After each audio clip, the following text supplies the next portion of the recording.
Why don't you make the lad a cup of tea? He's had a shock. Why don't you make him a cup of tea? I don't know where anything is. Sugar. 3. Why did I have to say all that stuff? Because it's the truth, probably. Everything we say for a good reason. Now, I don't know the full story. I don't know what happened. But it looked to me like she bashed up your van with her car. The second you try to say anything, Tyrone flies off the handle like a savage. Yeah, I suppose. I tell you what, if your granddad had witnessed that, and your grandma, they brought him up, you know. They did everything for him. He was like Mowgli, that kid. It's not Tyrone's fault, it's Kirsty's. He still took her word against yours, though, didn't he? She's carrying his child. Right, I need to go back to work now, babe. I'm not going to go back in. No, you sit there. You get off. I'll finish the brew. You sure? Yeah. Thanks. And, thank you. See you later. See you. Where do you keep the milk? Have you never made a cup of tea in your life before? It's in the fridge where it's traditionally kept. So, Neil, thank you once again for choosing us. Oh, no, thank you. It's a lovely new range, Neil. Despite what I said earlier, I'd quite happily be seeing in most of your new stock. Where, though, Sally, where? We'll talk to you on the 23rd, yeah? I'll look forward to it. Bye then, Neil. Nice to meet you, Sally. That went well. I'm tempted to make you pay for yours. What? He was quite taken with a few of my proposals. You need to keep an open mind. No, you need to keep your mouth shut.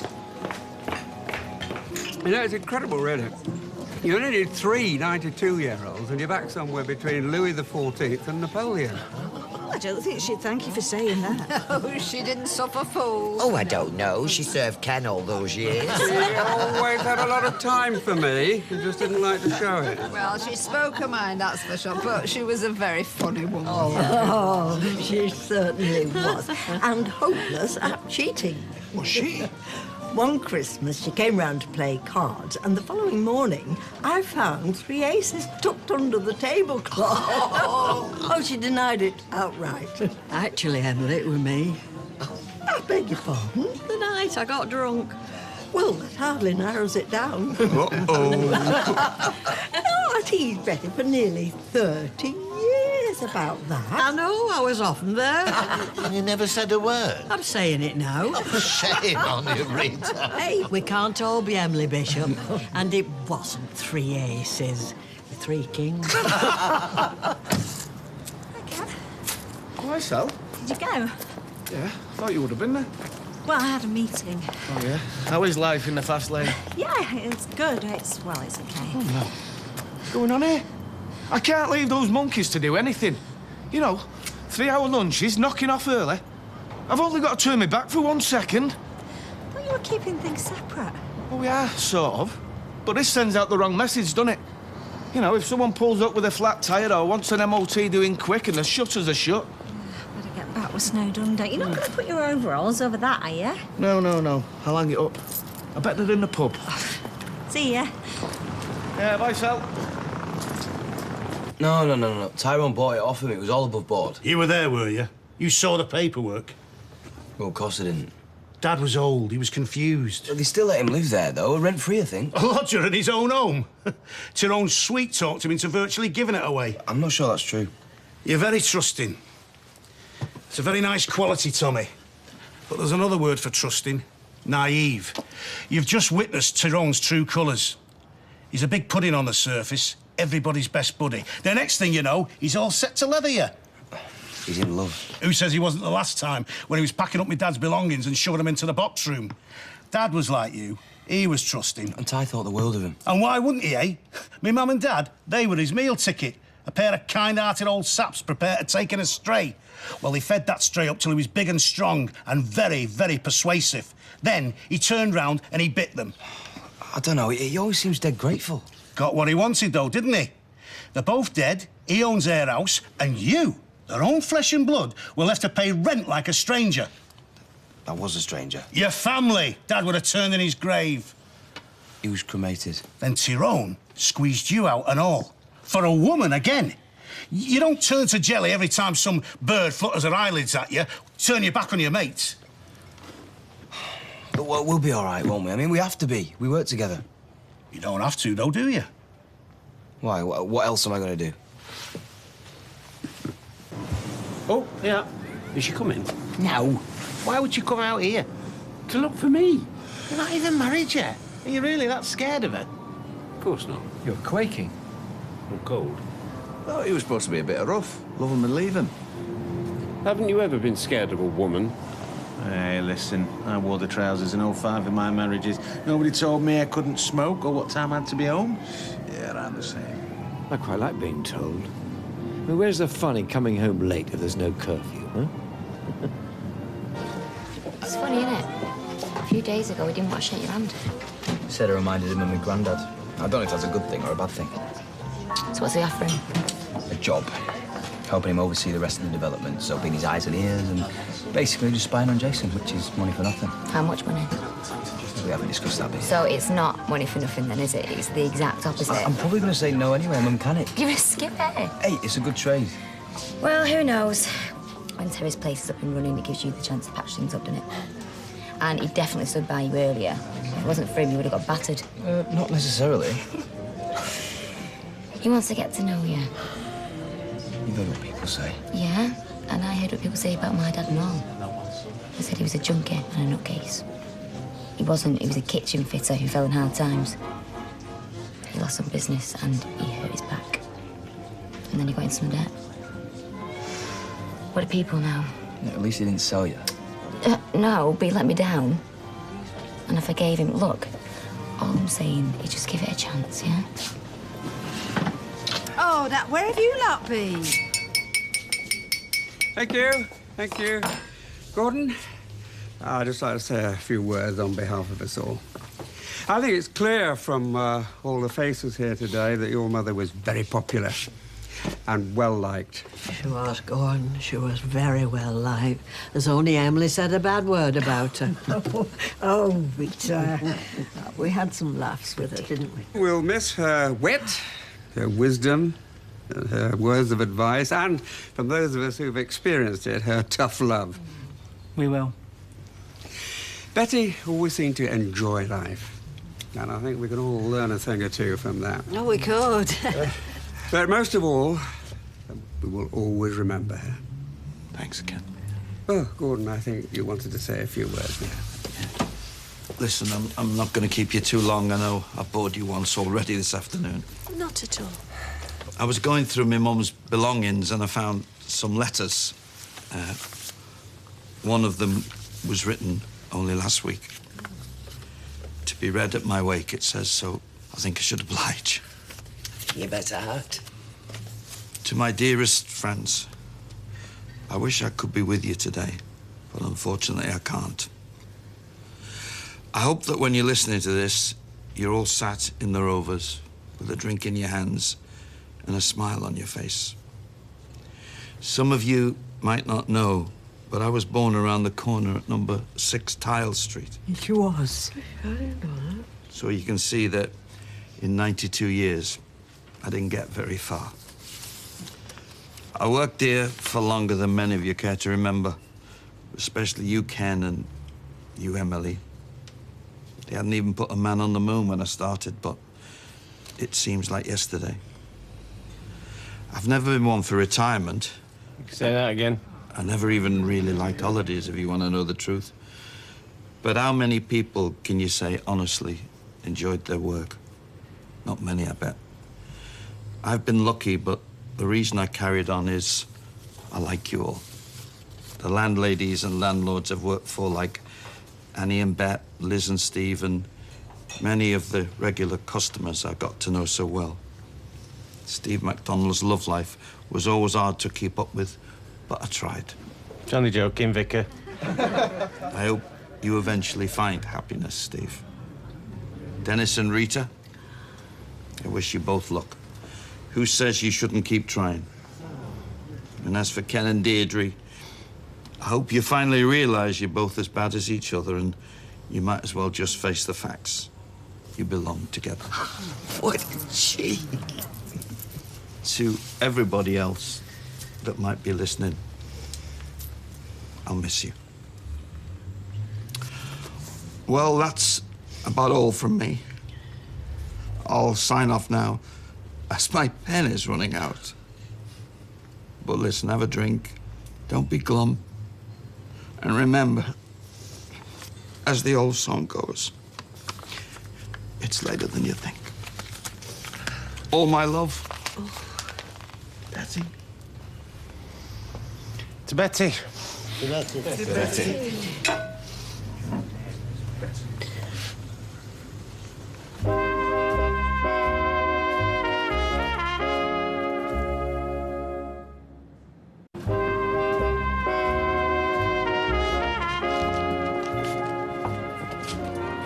Well, I hope the vicar isn't driving. What the? Oh, Who are you phoning? my solicitor. This ends now, Lewis, right now.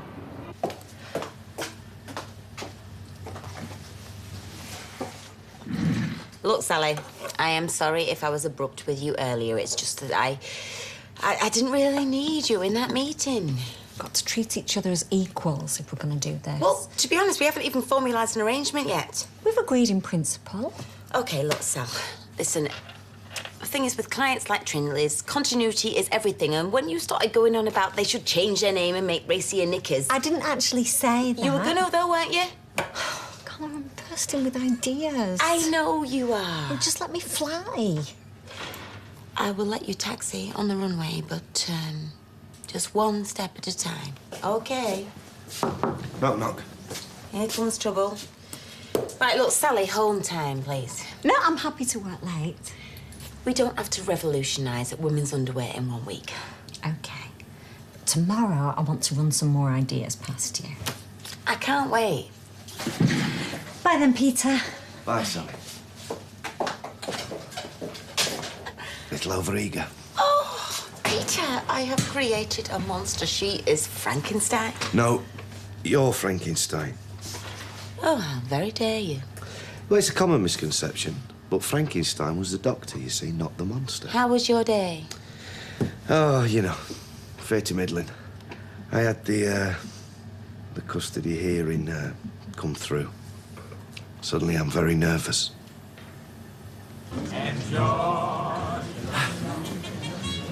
Hello. Oh, smashing service. Yeah, it was, wasn't it? She deserved every single minute of it. She was a wonderful, wonderful person. Oh, thanks, Norris. Thanks very much. And an avid reader, by all accounts. My mum?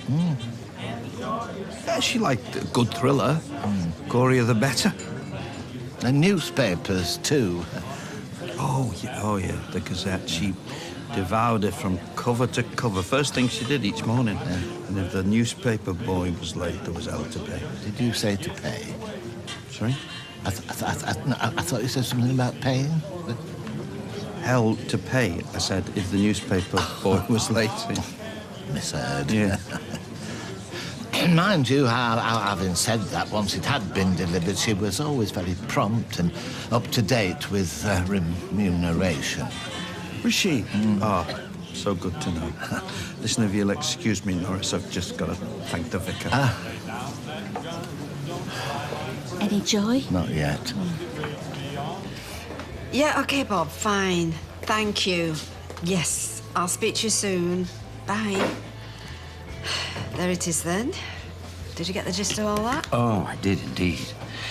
So, David forced you into signing over the salon? Look, if he's going to play dirty, so am I. Bullied you into putting it into his name and then changed the locks? Well, he might just as well have done that. I didn't know you had it in you. Well, I've had a drink, I suppose. Oh, do you think I should ring Bob back and tell him not to do it? Well, he's applying for an injunction first thing tomorrow. As things stand, yes. I mean, this might get serious. If you're prepared to stand by these exaggerations, look people in the eye and say David conned you from the off. I want my business back, Lewis.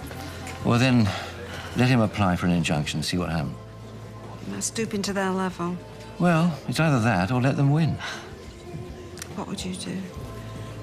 Well, I'd go for the injunction. But then I'm despicable, remember? What is it? I've no idea. It was amongst their belongings. The attention of Sean Tully not to be opened until after my death, Betty. Well, there's only one way to find out, Sean. Right, these are on Betty. Oh, she had it all planned out. Carl thought we were footing the bill. You should have seen his face. How many bottles is that now, love? I was under very strict instructions. Oh, I don't think I've ever had a drink of that. Well, better late than never. 3 pounds of stewing lamb cubed, 4 carrots, 2 large onions. What's that? Only a certain recipe for a certain dish. Betty's hot. I've had enough now. Yes, me too. Do you fancy a game of cards, Emily? Oh, Rita, come on. Well, love. you be careful because you're drunk. Yeah, well, Dennis, Yeah. are you coming, love? I might stay for one more. Right, well, don't be too long, will you? No. Good night, everybody. Good night, Rita. It's lovely do. Good night, Rita. Oh, God. Thanks for everything. Come here. Thank One you. of the Are you going to best. try again? Good night. No, I don't think so. Sometimes things happen, Mary. Some customers simply get away with it. I know it's late. What do you want? Were you in bed? No, I was doing Kirsty hot water bottle. Can I come in? She was really upset this afternoon. Yeah, well, so was I. You had no right to say that stuff. She never went into your van. Yeah, well, that's debatable. Molly did what she did, but that has got nothing to do with Kirsty, and it doesn't make me a mug. I know it doesn't. And I'm sorry. Right. Well, I don't want any more of this, understood? I don't want you talking about Kirsty in that way again. I won't have it. I understand. Good. The thing is, I didn't just come here to apologise. I wanted to let you know that I've decided to leave the garage as of now. Is that right? Ty, you've been a really good mate to me, and you still are. I don't want to spoil that. I just thought I should back off. Right. Tyrone, have you got that bottle yet? You should get back to her. Who are you talking to? Yeah, best,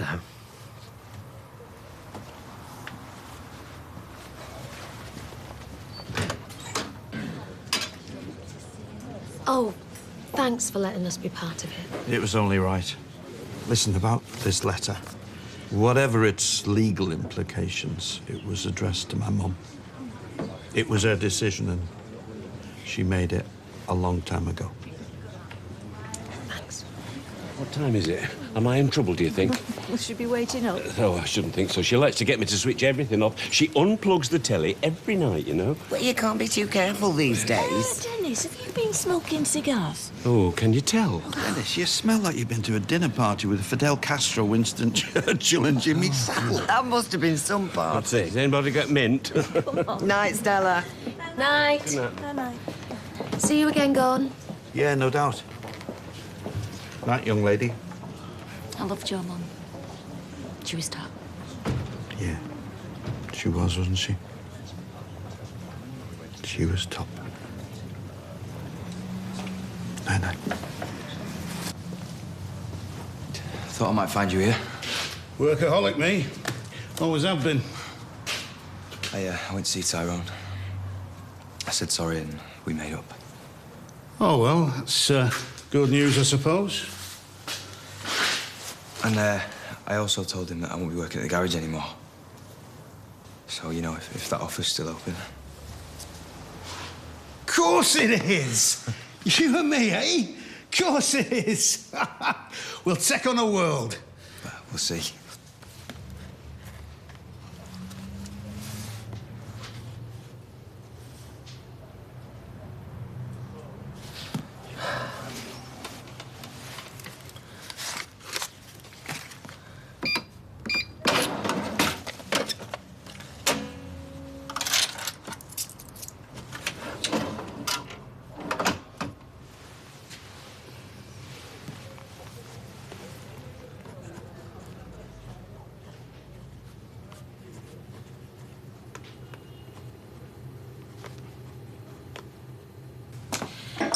It was nice today, wasn't it? Yeah, she liked it.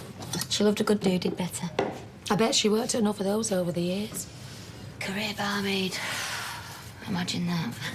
There's worse jobs. I'm not knocking it. I wonder why she never took it up.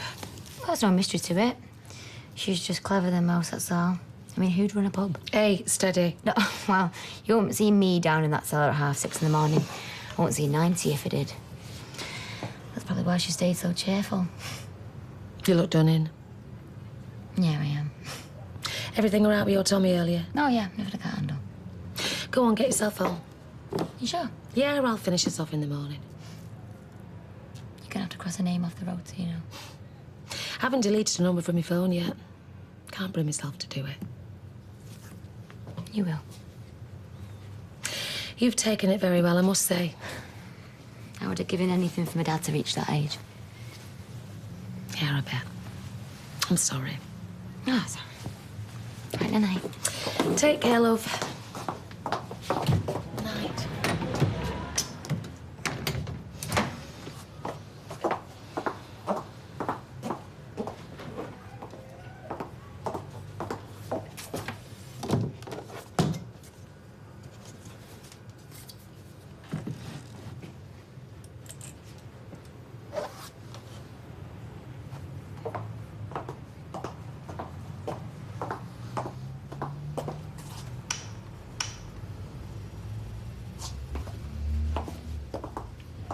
Hello, Rose return.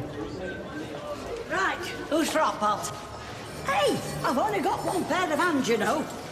You'll get a slap backside if you keep that up. I'm not past giving you a thick ear, lady. 41 years I've worked here.